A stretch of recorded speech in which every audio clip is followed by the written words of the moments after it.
পৌষ পার্বণ অর্থাৎ পিঠেপুলি উৎসব তো চলেই এসেছে। তাহলে চোখের সামনে যদি এই ভিডিওটা চলে গিয়ে থাকে তাহলে একবার দেখে নাও কখন বলতে কখন কাজে লেগে যায়। আজকে কিন্তু বানাবো সরু পিঠে।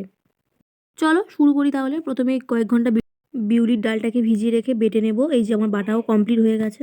এরপর যেই পাত্রের মধ্যে ব্যাটারটা গুলবো সেই পাত্রের মধ্যে ডাল বাটাটা দিয়ে দেবো। এরপরে কিন্তু ডাল ঠিক যতটা পরিমাণ তার পরিমাণ অনুযায়ী কিন্তু এখানে চালের গুঁড়ো নিয়ে নেব। আর সম্পূর্ণ ব্যাটারটা কিন্তু এখানে বানাতে হবে উষ্ণ গরম জলে। অল্প অল্প গরম জল দেবো আর ব্যাটারটা কিন্তু বানাতে থাকবো। ওইদিকে আমার ব্যাটারটা প্রায় রেডি হয়ে এসছে আর এটা কিন্তু খুব পাতলা ঘনত্বের করতে হবে।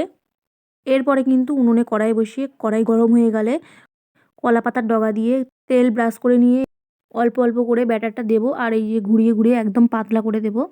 তারপরে ঢাকা দিয়ে একটু অপেক্ষা করার পরেই কিন্তু রেডি আমাদের সরু পিঠে। ব্যাস তাহলে আর কি এরকমভাবে একের পর এক বানিয়ে নিলেই সেম প্রসেসে তৈরি আমাদের সরু পিঠে।